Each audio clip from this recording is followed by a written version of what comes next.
Assalamualaikum, bintang kelas hadir lagi. Kali ini saya akan melanjutkan membahas buku matematika kelas 8. Yang akan saya bahas di video ini ada di halaman 230 sampai dengan 231, soal latihan 5.2, nomor 1 dan nomor 2. Disimak ya Dek ya, kita mulai. Bismillahirrahmanirrahim.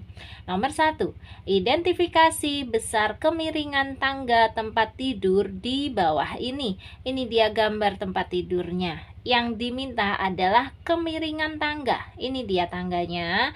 Datanya ini di sumbu tegaknya adalah tingginya ya, dari ujung tangga yang bawah sini atau yang dari lantai sampai ujung tangga yang atas ini. Kalau ditarik garis itu 150 cm, dan yang mendatarnya ini dari ujung kaki tangga ke sini sampai dengan mepet sama tempat tidurnya ini ya, ukurannya adalah 50 cm. Nah, yang ditanya kemiringan tangganya ini berapa gitu. Simpel aja kode ini. Kalau kita tahu rumus untuk mencari kemiringan, yaitu ini dia deh, rumus kemiringan. Rumus kemiringan sama dengan perubahan panjang sisi tegak per perubahan panjang sisi mendatar. Atau kalau mau ditulis dalam rumus yang lebih simpel, kemiringan sama dengan delta Y per delta X. Y ini adalah sumbu tegaknya, X ini adalah sumbu mendatar. Jadi kemiringan adalah delta Y per delta X, kayak gitu. Nah, langsung aja kita masukkan untuk angkanya. Delta Y-nya berapa cm? Nih, 150 cm. Delta X-nya berapa cm? 50 cm. Jadi kita tulis 150 cm per 50 cm. Sama dengan, ini nanti cm dengan cm kalau dibagi itu kan berarti dicoret habis ya Dek ya. Tersisa 150 per 50. Ini seperti 150 bagi 50. Berapa? 3. Jadi kemiringan tangga tersebut adalah 3. Tuh, terlihat dari hitung-hitungan ini bahwa kemiringan tidak memiliki satuan. Jadi kemiringan itu hanya berupa angka aja. Bisa bilangan bulat, bisa bilangan pecahan ya. Nanti bisa positif juga bisa negatif, tergantung dari arah kemiringannya. Karena tangganya ini miring dari bawahnya ke sini ke kanan atas ya, jadi dia miring ke kanan, maka kemiringannya positif, makanya dia 3 saja. Tetapi nanti kalau ada tangga atau diwakili dengan garis yang miringnya itu kayak gini Dek, tuh, jadi dia miring ke kiri ya. Kalau miring ke kiri ini nanti maka kemiringannya bernilai negatif. Negatifnya itu mengartikan bahwa garisnya itu miring ke kiri. Kalau positif berarti garisnya atau dalam hal ini tangganya ini miring ke kanan. Sudah. Sebenarnya untuk nomor 1 ini jawabannya udah sampai ini aja. Kemiringannya adalah 3. Nah, tadi keterangannya itu untuk menambah pemahaman kalian aja ya Dek ya. Bahwa 1, kemiringan tidak memiliki satuan. Dan yang kedua, kemiringan nanti ada 2 macam. Ada yang positif dan ada juga yang negatif. Tergantung dari arah miring garisnya itu sendiri. Oke ya, sudah ya, berarti nomor 1 Kak Sari anggap sudah selesai. Sekarang lanjut ke soal nomor 2. Nomor 2. P dan Q mewakili 2 titik pada garis untuk masing-masing grafik berikut. Titik P untuk gambar yang pertama di sini, Q-nya yang ini. Titik P untuk gambar yang kedua di sini, Q-nya yang di sini ya Dek ya. Jadi gambarnya ada 2. Yang satu garisnya miring ke kanan, yang satu garisnya miring ke kiri. Nah, ini seperti yang Kak Sari singgung di soal nomor 1 tadi. Nanti untuk gambar 1 ini karena dia miringnya ke kanan, maka kemiringannya akan bernilai positif. Sementara untuk gambar yang kedua, karena garisnya miring ke kiri, nanti kemiringannya pasti bernilai negatif. Nah, sekarang kita baca dulu soal yang diminta nomor 2 ini.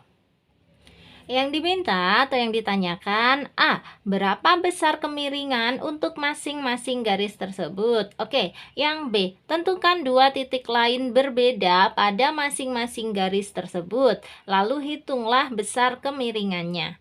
Apakah besar kemiringan garis tersebut berubah atau tetap sama? Mengapa demikian? Oke, siap ya. Untuk menjawab yang A dulu, kita hitung kemiringan masing-masing garis tersebut. Caranya ini dia. Misalnya untuk yang gambar I ini. Nah, untuk menghitung kemiringan, kita ambil dari titik P ke titik Q ini deh. Kita gambar menjadi sebuah segitiga. Seperti ini. Ya, segitiganya segitiga siku-siku pastinya. Udah. Kemudian dari segitiga itu yang terbentuk, kita lihat delta Y-nya berapa, delta X-nya berapa. Ingat, delta Y itu selalu yang sisi tegak ya. Jadi dari Q sampai ke persimpangan ini, ke siku-sikunya di sini. Nah, ini berapa? Berapa apa maksudnya? Berapa kotak ya? Coba kita hitung nih, 1 2 3 kotak kan, berarti delta Y-nya adalah 3. Kemudian untuk delta X itu yang bawah sini deh. Delta X-nya berapa? Dari titik P sampai ke siku-sikunya di sini. Nah, ini berapa kotak? Hanya 1 kotak. Berarti delta X-nya adalah 1. Kalau sudah ketemu kayak gitu, tinggal kita masukkan ke dalam rumus kemiringan. Masih ingat rumus kemiringan? Kemiringan sama dengan delta Y per delta X, ya kan? Berarti sama dengan berapa per berapa? 3 per 1, gitu aja. Nah, 3 per 1 itu seperti 3 dibagi 1. 3 dibagi 1 adalah 3. Selesai, ya. Jadi untuk kemiringan gambar yang ke satu ini adalah 3. Kemiringan itu biasa disimbolkan dengan huruf M kecil.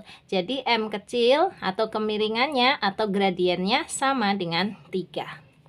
Nah, sekarang untuk gambar yang kedua di sini, caranya sama. Dari titik P dan titik Q ini kita bentuk menjadi sebuah segitiga.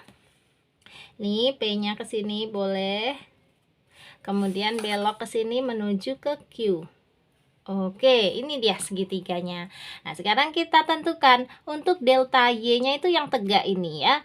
Delta Y-nya sama dengan berapa kotak? Hanya 1 kotak, berarti delta Y sama dengan 1. Untuk delta X dari titik ini sampai ke Q atau dari Q sampai ke titik siku-siku sini sama aja. Nah, berapa kotak itu? Ada berapa sih? 1, 2. Berarti ada 2. Sehingga delta X-nya sama dengan 2. Kalau gitu, kemiringannya bisa kita hitung. Sama rumusnya. Kemiringan sama dengan delta Y per delta X. Sama dengan delta Y-nya adalah 1 per delta X-nya adalah 2. Berarti 1 per 2. Bentuk 1 per 2 ini sudah bentuk paling sederhana. Jadi ini jawabannya ya, 1 per 2. Kita letakkan di sini. M sama dengan 1 per 2. Tetapi lihat sekali lagi. Tadi di awal Kak Sari sudah singgung ya. Untuk garis yang miringnya ke kiri seperti ini, harus kita tambahkan tanda negatif pada kemiringannya. Jadi, M sama dengan negatif 1 per 2. Itu jawaban yang tepat untuk gambar yang kedua ini. Kita tambahin di sini ya, negatif 1 per 2. Jelas ya J ya. Sementara untuk gambar yang pertama tadi positif karena dia garisnya miring ke arah kanan. Kalau Kak Sari ngejelasin di les-lesan itu kanan itu positif. Kenapa? Karena di kanan itu letaknya orang-orang baik atau orang-orang berpikiran positif. Kita kan kalau makan pakai tangan kanan, kalau memberikan sesuatu ke orang pakai tangan kanan, ya semua yang baik-baik dilakukan dengan tangan kanan. Atau semua hal positif dilakukan dengan tangan kanan, gitu aja. Nah, untuk tangan kiri itu untuk yang jelek-jelek ya deh ya, untuk yang bersifat negatif seperti mohon maaf membersihkan diri setelah buang air. Nah, itu kan pakai tangan kiri dan segala dan lain-lain ya. Pokoknya intinya kalau ke kanan itu positif, kalau ke kiri itu negatif. Itu sih intinya aja. Paham ya, Dek ya? Hati-hati untuk yang gambar kedua harus pakai tanda negatif. Kalau nggak pakai negatif gimana, Kak? Salah. Oke, sip. Itu poin A sudah kita jawab ya, masing-masing kemiringannya sudah kita tentukan. Nah, sekarang poin yang B.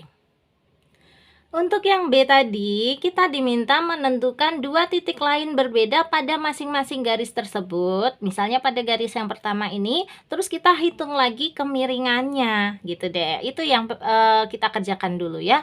Nah, di sini Kak Sari mau bikin dua titik berbedanya yang ini aja. Titik yang di sini, aku kasih nama titik S, dan titik yang ini deh. Ini aku kasih nama titik T. Ya, titik S dan titik T. Oke, itu sudah dua titik yang berlainan, tapi dia berada pada garis ya, bukan lagi pakai titik P dan Q. Nah, sekarang dari titik S dan titik T ini kita hitung kemiringannya. Caranya sama. Ini S ke T kita bentuk menjadi sebuah segitiga siku-siku. Kak Sari tarik garis kayak gini ya, seret, kemudian ke atas ini. Seret, dah ini dia segitiganya ya, S terus ke siku-sikunya sini terus ke atas ke T. Nah, kemudian kita tentukan sama untuk delta Y dan delta X nya. Delta Y harus yang sisi tegaknya ini berapa kotak? 1, 2, 3 kotak, berarti delta Y nya sama dengan 3. Untuk delta X nya yang mendatar ini ya, nih berapa kotak ini? Adalah 1 kotak, berarti delta X nya adalah 1. Kemudian kita hitung gradiennya. M sama dengan delta Y per delta X sama dengan berapa per berapa? Delta Y-nya 3 per delta X-nya 1. 3 per 1. 3 per 1 itu sama dengan 3 bagi 1. 3 bagi 1 adalah 3. Ternyata sama ya dengan gradien atau kemiringan yang kita hitung tadi menggunakan titik P dan Q. M-nya sama-sama 3. Tuh, jadi nanti kesimpulannya, meskipun menggunakan dua titik yang berbeda, asalkan titik-titik tersebut berada pada satu garis yang sama, maka kemiringannya juga akan bernilai sama. Tidak berubah meskipun titik-titiknya diganti. Nah, itu nanti kita tulis kesimpulannya. Yang penting untuk kemiringan yang menggunakan titik baru ini sudah kita hitung ya, hasilnya sama. Nah, sekarang untuk garis yang kedua ini kita tentukan dua titik yang berbeda. Kalau tadi titiknya P sama Q, sekarang Kak Sari mau pakai titiknya di sini dengan satunya lagi di sini. Katakanlah ini titik K sama titik L. Ya. Nah, dari titik K dan titik L ini kita bentuk menjadi sebuah segitiga. Caranya ini kita tarik ke bawah, seret, kemudian kita tarik ke kanan. Seret gitu. Lalu kita tentukan delta Y dan delta X-nya. Delta Y yang tegak ini deh, oke. Delta Y-nya berapa? Ini berapa kotak tegaknya nih? Hanya 1 kotak. Berarti delta Y-nya 1. Kemudian untuk delta X yang mendatar ini ya. Nah, delta X-nya ini berapa? Ini kan ada 2 kotak. Berarti delta X-nya adalah 2. Sehingga kemiringannya atau M sama dengan, masukkan rumusnya, delta Y per delta X sama dengan delta Y-nya 1 per delta X-nya 2. Hasilnya adalah 1 per 2. Karena ini garisnya miring ke kiri, harus kita tambahi tanda negatif. Jadi menggunakan titik K dan L kemiringannya adalah negatif 1 per 2. Sama nggak dengan yang tadi kita hitung? Sama ya, yaitu negatif 1 per 2. Ini tadi menggunakan titik P dan Q. Intinya, menggunakan titik yang berbeda, asalkan tetap berada pada garis tersebut, akan menghasilkan kemiringan yang sama. Gitu deh. Kita jawab ya, ini dia. Ini dia poin yang B, kita siap menjawab ya. Kak Sari udah tuliskan kalimatnya kayak gini. Untuk yang B, di sini, wow, panjang ya. Menggunakan dua titik yang berbeda pada masing-masing garis ternyata memberikan kemiringan yang tetap sama.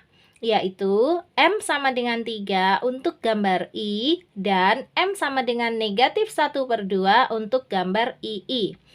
Hal tersebut dikarenakan sifat kemiringan garis adalah memiliki nilai yang sama meskipun dihitung dari titik-titik yang berbeda.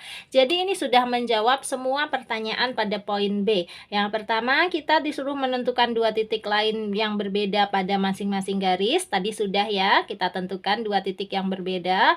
Kemudian kita hitung besar kemiringannya juga sudah. Kemudian apakah besar kemiringan tersebut berubah atau tetap sama? Di sini pun sudah kita jawab ya, tetap sama atau tidak berubah. Kemudian untuk pertanyaan berikutnya, mengapa demikian? Ini maksudnya mengapa kok kemiringannya tetap sama? Juga sudah kita jawab ya. Hal tersebut dikarenakan sifat kemiringan garis adalah memiliki nilai yang sama meskipun dihitung dari titik-titik yang berbeda. Jadi ini deh untuk menjawab soal nomor 2 poin yang B. Cukup jelas ya menurut Kak Sari? Nah ini kalimatnya, kalian boleh ikutan samaan dengan kalimatnya Kak Sari untuk menjawab, atau boleh juga menggunakan kalimat kalian masing-masing. Bebas, yang penting intinya yang harus benar, harus sama. Ya deh ya, matematika kan gitu. Jawabannya harus sama meskipun cara menjelaskannya berbeda. Ya sayang ya. Oke, karena soal nomor 1 sudah, soal nomor 2 juga sudah, berarti sekarang waktunya Kak Sari pamit. Oh iya, sebelum pamit, buat kamu yang ingin gabung ke grup boleh ya, chat aja ke 081456109870. Chat aja ke nomor ini, minta digabungkan ke dalam grup. Nanti Kak Sari jelaskan caranya. Nah, sekarang Kak Sari pamit dulu. Kalau kamu suka dengan video ini, silahkan like, komen, dan share ke teman-temanmu. Terus, kalau kamu belum subscribe channel ini, boleh subscribe. Terima kasih banyak. Assalamualaikum warahmatullahi wabarakatuh.